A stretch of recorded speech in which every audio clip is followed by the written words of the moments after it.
Bonjour et bienvenue dans cette vidéo. Alors, moi je suis Marie, j'ai 41 ans, je suis coach en alimentation vivante et en bien-être holistique. Et je suis là aujourd'hui pour vous présenter des recettes saines pour pouvoir incorporer les super aliments Solsemilia dans votre quotidien. Aujourd'hui, je vais vous parler de la spiruline Solsemilia, qui est un super aliment vraiment très précieux pour venir nourrir notre vitalité au quotidien. Alors que l'on soit omnivore ou végétarien, cette microalgue d'eau douce a beaucoup d'intérêt à être consommée tout au long de l'année pour venir combler certaines carences de ce que l'alimentation n'aura pas apporté suffisamment en quantité. Il faut savoir qu'aujourd'hui, les sols sont beaucoup plus pauvres qu'auparavant en termes de qualité, de richesse nutritionnelle, et que donc nos aliments, nos fruits et légumes, même bio et de très bonne qualité, sont moins riches en nutriments qu'auparavant. Donc d'où l'intérêt aussi d'incorporer notamment la spiruline dans son quotidien ou très régulièrement pour vraiment venir apporter ce que le corps a besoin pour être en pleine forme et vraiment rempli de vitalité. Alors, qu'est-ce que c'est la spiruline? C'est une microalgue d'eau douce qui va être vraiment très très riche, notamment en fibres et en protéines. La spiruline est également antioxydante et elle est recommandée à tout âge comme atout essentiel du quotidien. Solsemilia a sélectionné une ferme de spiruline au Burkina Faso. Alors, Solsemilia a sélectionné cette ferme de spiruline pour deux raisons. Déjà pour la qualité de la spiruline qui est proposée, mais également pour l'engagement humanitaire qu'a cette ferme de spiruline auprès des populations locales pour lutter contre la malnutrition.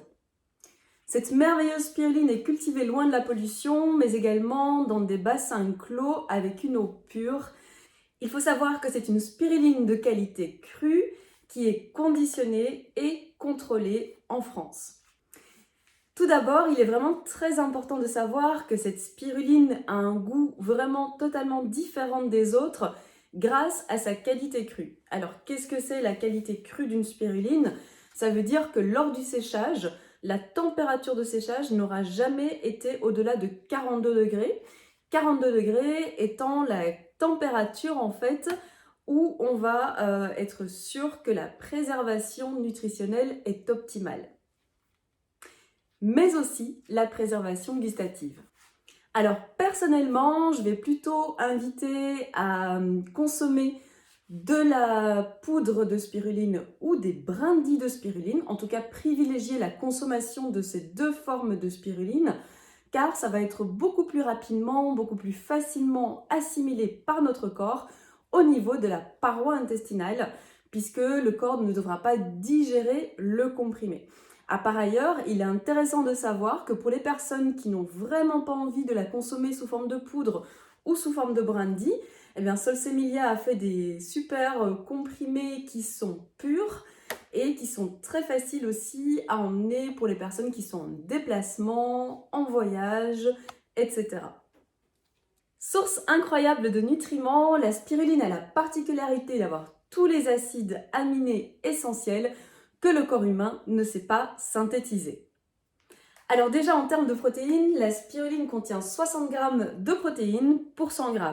C'est vraiment une teneur très très concentrée et hyper précieuse pour notre santé. La spiruline est aussi une source de vitamines. On va avoir beaucoup de bêta-carotène. On va également avoir de la vitamine E.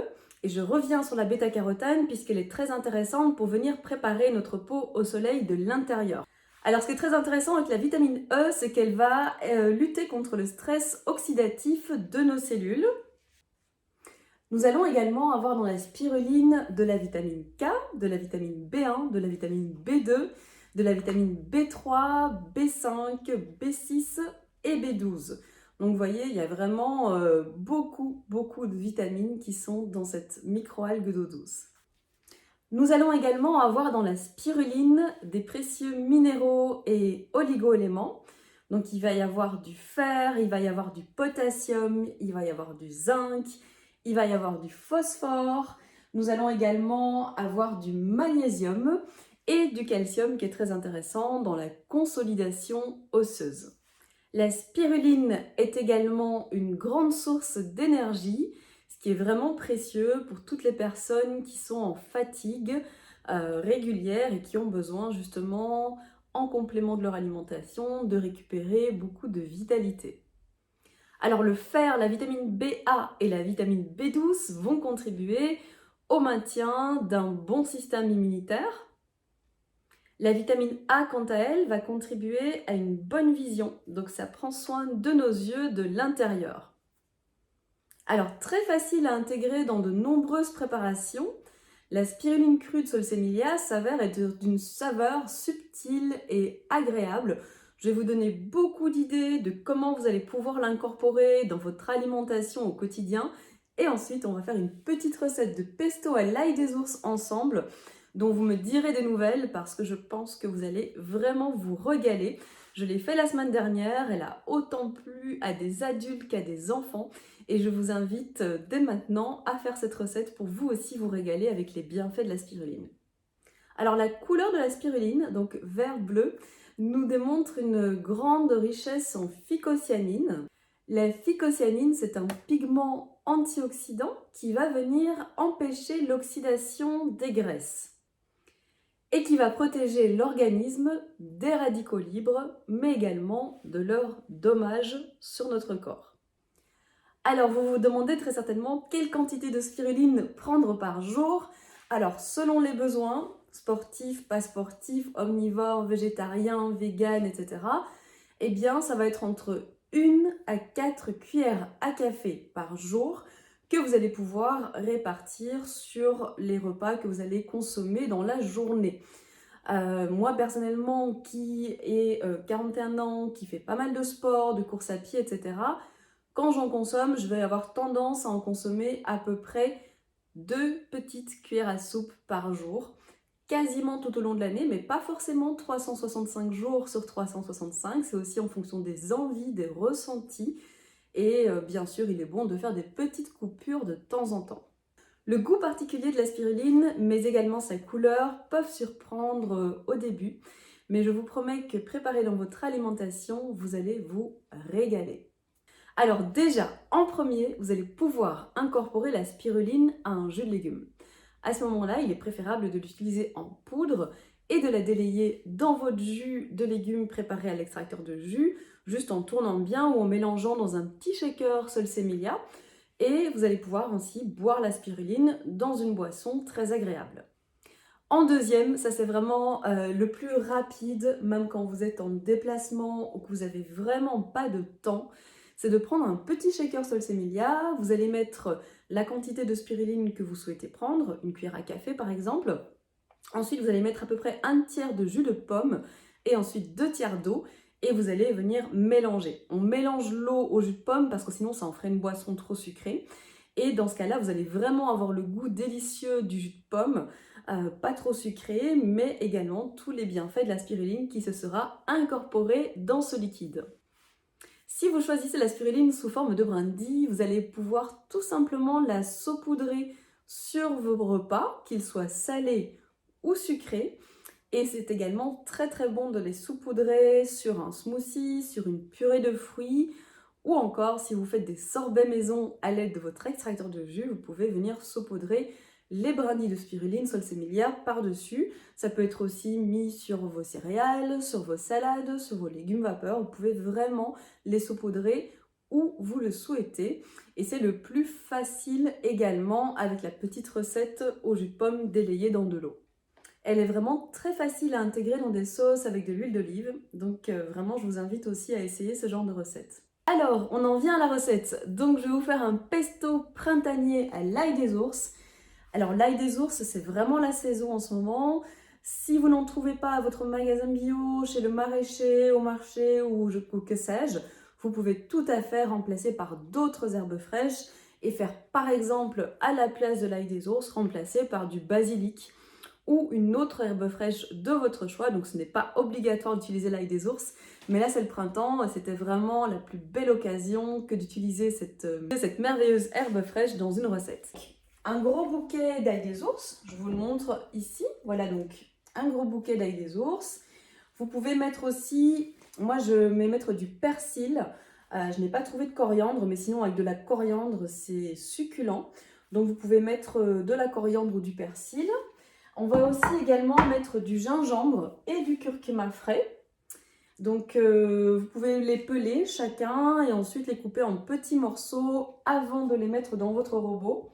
On va mettre un petit peu de citron. Alors la vitamine C du citron va aider à beaucoup mieux assimiler le fer qu'il y a dans la spiruline. Donc très intéressant de mettre du citron. On va mettre 2 petites poignées de noix de cajou. Alors ici j'ai un petit mélange, j'ai déjà préparé avant de vous faire la vidéo, où j'ai mis 2 gousses d'ail, une échalote, de la cébette, mon curcuma et mon gingembre pelés coupés en petits morceaux. Et ensuite on va y mettre un petit peu de sel et une petite cuillère à soupe de spiruline de chez Solsemilia, ainsi qu'une très bonne huile d'olive. Allez, c'est parti pour la recette. On va commencer par découper notre bouquet d'ail des ours et le mettre dans un robot culinaire avec une lame en S. Donc ça, c'est vraiment l'idéal pour venir mixer et garder quand même une texture un petit peu texturée avec pas trop lisse en fait. Parce que si vous pouvez le faire aussi au blender, mais ça va vous donner une texture beaucoup plus lisse. Alors, je vais rajouter mes noix de cajou dans le robot. Ensuite, je viens y rajouter mon petit mélange avec tous les condiments que je vous ai montré tout à l'heure. Je viens y mettre du jus de citron. Le jus de citron, vous pouvez mettre une cuillère à soupe et demie. Ensuite, vous y mettez donc votre coriandre ou votre persil découpé en morceaux. On va également y mettre notre spiruline. Donc la spiruline dans ce pesto, moi je vous conseille de mettre une petite cuillère à soupe.